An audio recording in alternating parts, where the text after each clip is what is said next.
Never in my life did I ever think I would watch a non-Disney anime dub featuring the Joker from Batman the Animated Series, Starfire from Teen Titans, SpongeBob, and Sora from Kingdom Hearts.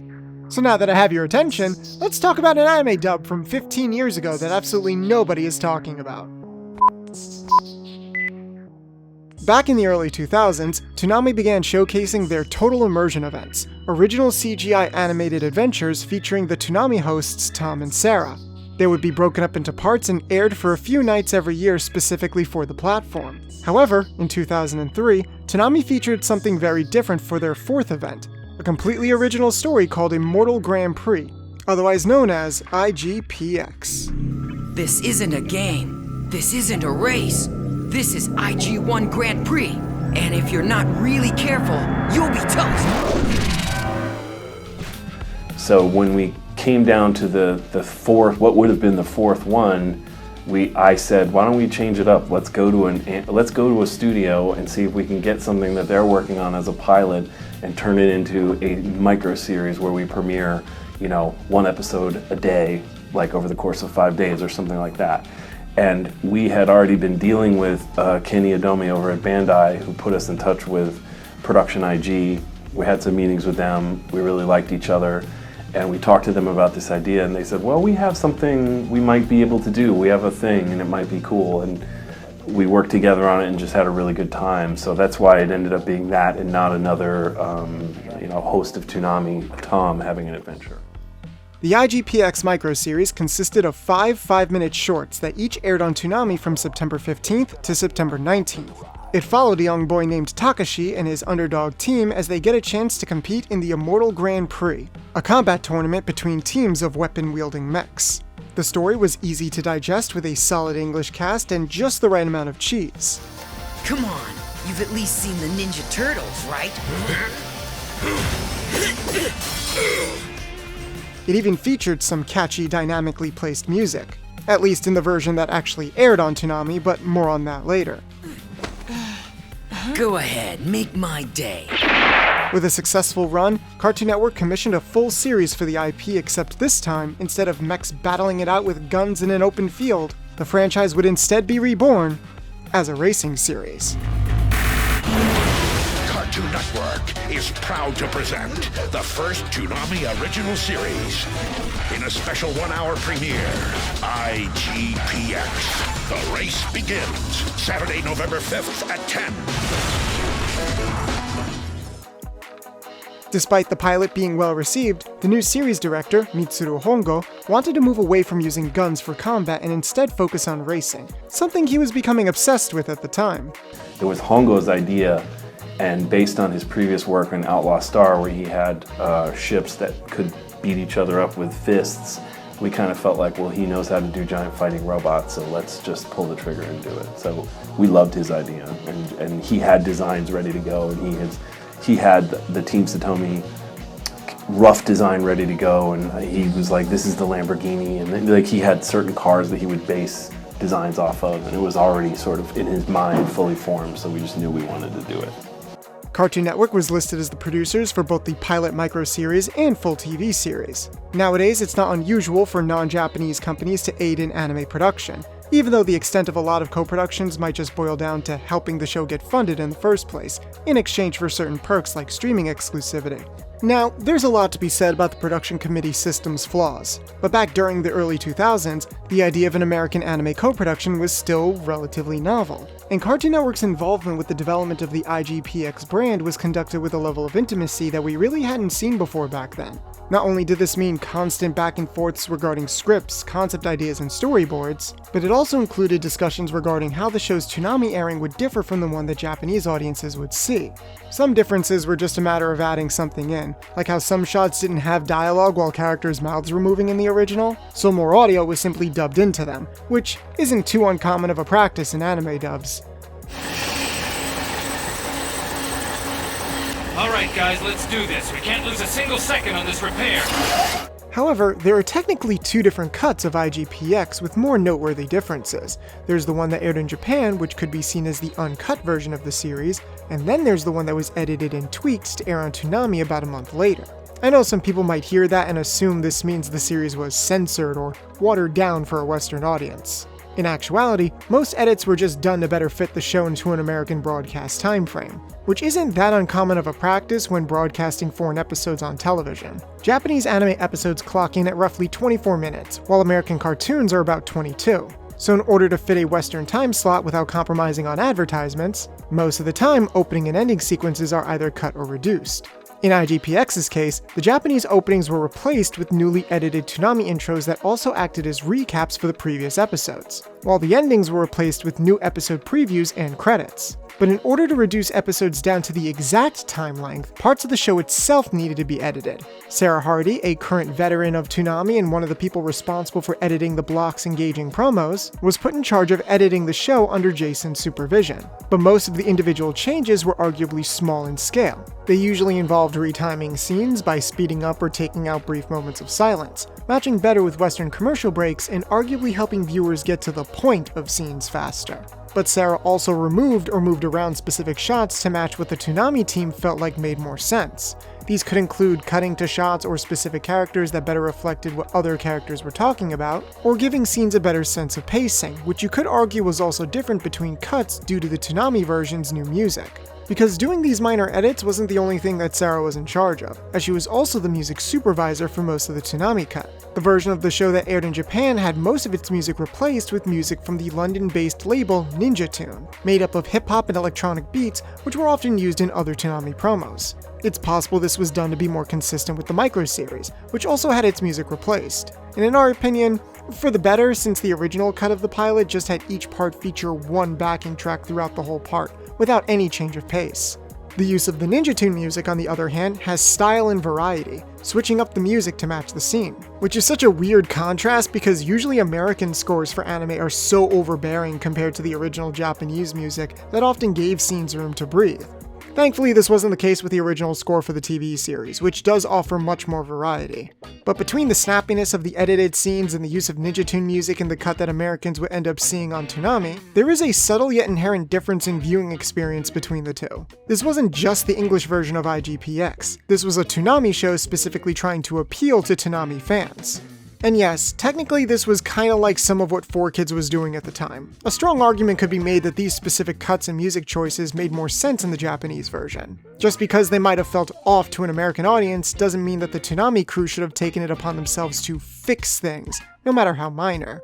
However, I'd argue that the differences lie in the creative goals and nature of the show's production.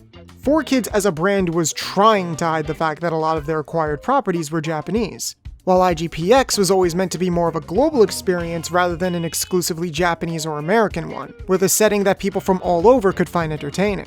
This wasn't a case of a Western company trying to ruin a foreign country's property by turning it into something else. Most if not all decisions were discussed and understood because, for better or worse, this was a show made by a committee where everyone trusted how the other would handle it.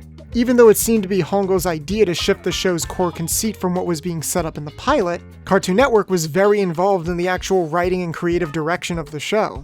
Jason DeMarco and Sean Akins, the two co-founders of Toonami, were actually credited as writers for the series, engaging in various discussions with developers at IG to come up with specific aspects of the story, from character names to episode ideas. Even when the show was, quote, done, all parties could adjust and add on to it at their leisure. According to Jason, the Japanese side agreed that the Toonami version has better sound effects because they had time to work on the episodes for an extra month after they aired in Japan. It's time to win this. Open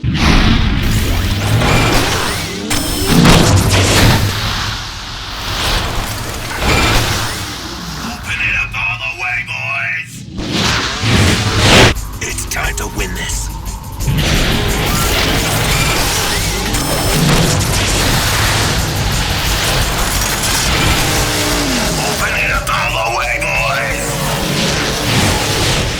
These minor adjustments and edits on top of the replaced score arguably don't take away from the story, and you're more than welcome to not like them. Some may say it's a good change, others may say it's a bad change.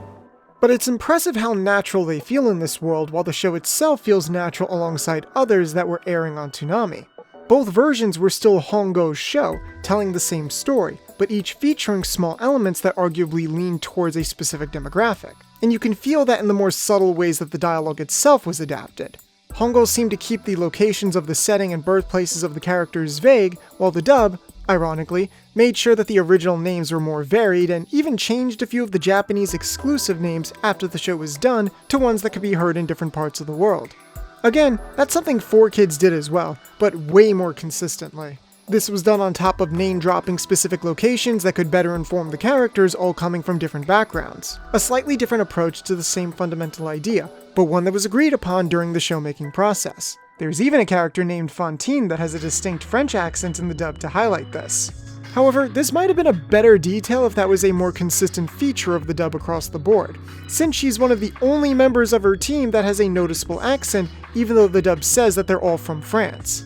Plus, while there are other teams that are listed as being from places like Argentina and Switzerland in the dub, no one else really has a discernible non-US accent. I also noticed that there were moments where minor mentions of alcohol were reworded, and there's a moment towards the end of the series where it seems like a scene that had inferred nudity was altered, but personally I would chalk that up to meeting broadcast standards at the time. The dub still has the characters occasionally curse and talk about heavy stuff in a way that would have been removed if censoring was a larger creative goal. Well, thanks for the concern, dude. But I'm just wondering when you're gonna stop talking, you punk bitch. Though I can understand some people still being frustrated. There are other moments where specific references and metaphors were either reworded or replaced. A running gag with the character Liz is that she'll occasionally quote philosophers, and said quotes are almost never the same across both versions. According to what it says in this book, the only absolute truth is that in the end, actually there is no absolute truth. Great. Let's just remember what Confucius said. Having made a mistake, not to correct it is a mistake indeed. This bites. It's just like Socrates said. The only wisdom one truly has is knowing you know nothing. I can't say with certainty if these decisions were done just to match the lip flaps, or to make it easier for the scenes to communicate something to a Western audience in a simpler way. It could be a little of column A and a little of column B, but regardless of the reason, I can't point towards any moments where the dub felt immersion breaking during these scenes. In fact, sometimes the explanations found in the sub and dub both complemented the scene, such as the coach's egg metaphor when Team Satomi fought against Team Black Egg in episode 3. Find the weak spot and crack the egg. None of these are decisions that are uncommon during the adaptation process, but there's definitely a flavor and snappiness here that feels right at home on Toonami. There are some moments of punched-up dialogue with Western slang and references from the early 2000s thrown in there as well. Now you know that I'm faster than you. Less talk, more rock, dude.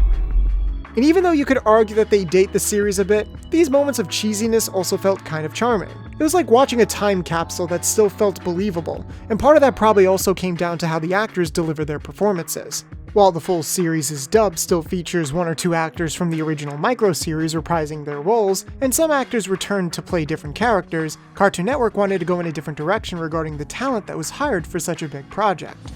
And so we settled on a group of people that were a combination of some movie stars like Michelle Rodriguez, some character actors like Lance Henriksen, former movie stars like Haley Joel Osment, and then a mix of really solid character actors who had not just done anime but had done lots of American cartoons, because we were working from a very American point of view. So Tom Kinney was definitely a person I suggested and wanted very badly for Benjamin Bright. Steve Bloom, who played a whole bunch of characters including Cunningham, was a must because we already worked with him on Toonami. Michelle Rodriguez was somebody we aggressively went after because we knew she was a fan of anime, or as she called it, Japanimation, but she was a fan. Lance Henriksen had never done anything like this before, and for me was a dream get. But here we are with the talent on full display, despite many of these new actors needing to be taught the ADR process. The biggest exception might actually be Mark Hamill, who technically needed to dub over his first couple of episodes of The Joker after they were already animated to Jim Cummings' performance, who Hamill ended up replacing before the episodes aired. Despite that, in the behind-the-scenes interviews, him and a few of the other actors all seem to show a great deal of respect for the ADR process, with some of them even admitting that it requires a different approach to the styles of acting that they're used to. And even though some of them did admit to worrying about whether they would fully capture certain elements found in the original Japanese versions of the characters that they're portraying, which sometimes is just a consequence of the medium itself, listening to the dub admittedly paints a different story. Many of the actors play their characters with a range that's similar to what was laid out by the original seiyuu, capturing the core elements of the characters in a way that fits what the show is going for. Well, thanks for your input on that, you little brat. Guess I'm glad I could provide you with a little entertainment. Haley Joel Osment sounds very laid back even during some of the more awkward moments of the script. His more subtle, monotone delivery is very unlike what we typically hear from an anime protagonist, but it still sounds natural, capturing Takashi's listlessness and sometimes lack of direction in life, which is a great contrast to Michelle's performance as Liz. Passion is what you really need. A heart full of passion. You know, you're right. Huh? Wait, what'd I say? Michelle did mention she had to pitch her voice higher for the character because her regular tone was very low, but it never comes off as fake or unnatural sounding in the dub proper. She still comes off as very commanding and rough without making the character sound older than she appears. For someone who had never really voice acted before, Michelle felt right at home voicing Liz, and it sometimes felt like her personal spark bled into the character in a way that made her feel quirky yet very endearing. You can tell she was one of the performances the staff wanted to get the most right, with her and Haley really standing out with a more free-ish cadence while also having great chemistry on screen. Ow. You win. You've got a long way to go, man. Well, call me when you want to try again. Rounding this out was Hynden Walsh as Amy, who admittedly sounds more quiet and reserved compared to the other roles she was known for at the time, but not without a sense of playfulness that works well off of the other characters. Well, I certainly feel happier today than I have for a really long time. Thanks for being my best friend. Alright, let's win that race today. Her gentle delivery and presence does feel genuine, especially during the scenes where we realize how isolated she feels from those around her. Lance Henriksen sounds very weathered and damaged, adapting the more ritualistic feeling he got from the original into something with a lot of inferred history behind it, while Mark Hamill sounds very menacing and scary without veering too close to his other performances. Glad to hear it, because if you're smart, you'll learn to listen to your betters. Give it up, rookie. You'll never beat me out there. Even Tom Kenny steps into his inner radio commentator as the announcer for the Grand Prix, and it sounds like he's having the most fun and freedom, potentially improving since his character isn't always on screen to be conscious about the lip flaps or any specific timing. Can Team Satomi crack their shell? Oh, this is killing me! I can't take it! But don't think this means that the regular anime talent are overshadowed, as everyone sounds right at home in this world. Steve Staley sounds a bit younger than his Japanese counterpart, but still comes off as frustrated and dissatisfied in a very personal way. Steve Bloom as Cunningham sounds confident and cocky as the unstoppable wall that Takashi must overcome. Kirk Thornton sounds very likable and patient as the glue that holds the team together, and one of the only actors that actually reprised his role from the micro series. By and large, the dub feels like the best of both worlds, highlighting how natural anime dubbing can sound when done cleverly, while also emphasizing how a lot of the skills found from actors outside of the anime dubbing scene can mesh well with the process. It really feels like the dialogue was written for each actor specifically, which makes it feel more like an anime-inspired prelay show like Avatar, even though it wasn't prelay as the actors still needed to be conscious of the lip flaps. Almost everyone's dialogue feels adequately punched up to sound natural, and, for a lack of a better term, not like a clunky translation. It's just that, given how some of the actors were inexperienced in the ADR process before this project, the dub for IGPX almost makes the process sound easy, even though that's more of a testament to the work and talent on display, all of which deserve attention and celebration. So, to me, the impetus behind the show was that Toonami had built trust with its audience. Take that sense of creativity that we showed you with Outlaw Star. We're bringing that director over from Outlaw Star. He's going to direct our series. We're bringing the Ninja Tune music that you know and love, and we're combining it and making it this best thing that we can make, this show that I think you'll enjoy from us who have curated this collection and presented it to you so well over the years. And they had introduced audiences to Dragon Ball Z, to Sailor Moon. We've shown you things you've never seen before. We've introduced you to music from artists like Amon Tobin and Tommy Guerrero. So why don't we take that trust and go on a journey with us and create something original? They're gonna have to drag me off this track, man. Because I'm gonna keep racing until the day I die.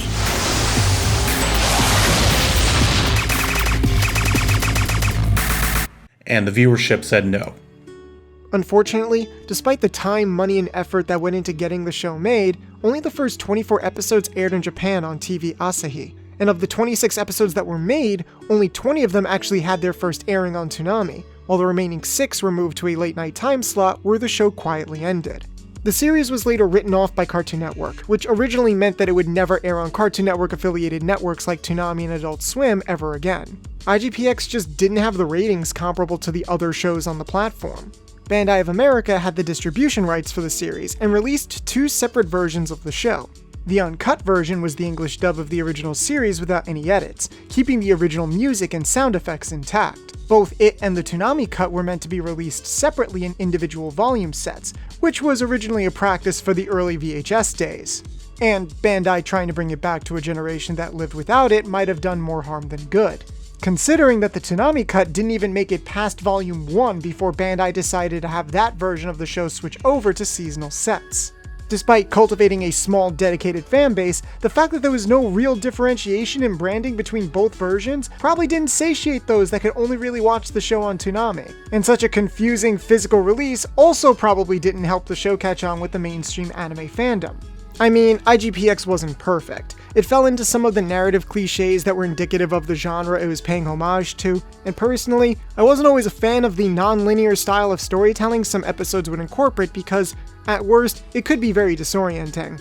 I swear there were more than a handful of moments where I felt like I accidentally skipped an episode due to the lack of context. Even Jason admits there were creative differences during the writing process, and maybe more compromises needed to be made, though on which end will probably vary from person to person. I always wished that the character of River had left earlier. I always felt like they dragged it on too long. It was an argument that Hongo and I had several times. I also felt like River should be more turned up as far as how evil he was, and Hongo was very interested in more seeing his perspective, which makes him a more complex character. But for me as an American, I wanted a little more oomph, I wanted a little more like sassy evil guy. I also wanted a more direct connection between Takashi and Liz earlier on, so that when we did get them together at the end, spoiler alert, it didn't come out of nowhere. And I thought we did a good job telegraphing it, but then I still see people like surprised that they end up together. And that was something we argued about a lot. Hongo never wanted them to be together, and I said, no, they're gonna kiss at the end. But despite all of that, the show is bursting with so much style and flair to the point where it's hard to look away. And to this day, I can't really think of a show that screams Toonami like this show does. So much so that, even if it was moved to another streaming platform and had some success there, like with HBO Max, in a way, it just wouldn't feel right. Thankfully, due to the fact that the show wasn't solely owned by Cartoon Network, IGPX did come back to air on Toonami once again post its revival in 2015 on Adult Swim, and Discotek did eventually give the series a proper DVD release a year later. Not only did this release contain everything, but it also appeared to sell out more than once. It's cool that this series managed to have more of a proper final hurrah, but it really is a shame that it doesn't get talked about more. Now, we are well aware that IGPX wasn't the first anime co-production back during the early 2000s, and it's really hard to say if it contributed to the influx of co-productions and original animations that are becoming more commonplace from other major Western anime brands. There are shows like Bakugan Battle Planet in Canada, Funimation is helping produce popular anime adaptations like Fruits Basket and Fire Force, Crunchyroll has the new webtoon animations, and Netflix has done wonders for new experimental animation. Kind of. Franchises like Pokemon nowadays have also become very globally conscious as they become international mega successes with several generations of people. And while IGPX may have an international feel, it wasn't anywhere near as broadly appealing. However, Adult Swim also continues to aid in unique productions like the sequels for Fooly Cooly, as well as Uzumaki, which can be seen as the latest incarnation of Production IG's relationship with Toonami, quality notwithstanding at the time of this video. However, it's hard to say just how much these shows will push the dubbing industry to match the ambitions of these productions. In one interview, Jason specifically points out how it was their experiences working with overseas developers on IGPX that led to monumental feats like the dub for Space Dandy airing first on Toonami before Japan, whose success, in turn, contributed to the current era of simuldub productions, changing the entire landscape of anime dubbing as we know it, for better and for worse. But even without that foresight, in a lot of ways, this show, or more specifically its dub, kind of represents some of the things we want more of from the English-speaking anime industry. Producers and anime staff coming to an understanding about how things will be adapted? Being open about multiple cuts of a show that could each provide a better experience while still doing justice to the original work? What about trusting dub staff with receiving rough materials as early as possible? Having the time, money, and resources to introduce more well-known Hollywood or character actors into the world of anime dubs. Allowing actors from all sectors of the entertainment industry, including anime dubs, to intermingle in the cast like it was nothing. These are all things that are currently present in the industry to small degrees, having existed at least once for specific projects, but they are far from the standard and almost never happen all at once. Nowadays, with all these incongruous subs and dubs happening, with different parties believing different things about the best way to adapt a property, maybe the industry could use some better understanding and teamwork. If this show had blown up or met the expectations that Cartoon Network had placed on it, it's fun imagining how the industry would be different. Maybe more ADR staff would see the benefit of investing in those kinds of crazy risks, with anime dubs evolving further than they already have as a result. Video game dubs seem to be further ahead of this than anime, so maybe that could be different too. Or maybe nothing would have changed at all. Hard to say sometimes with the whims of this industry that we cover.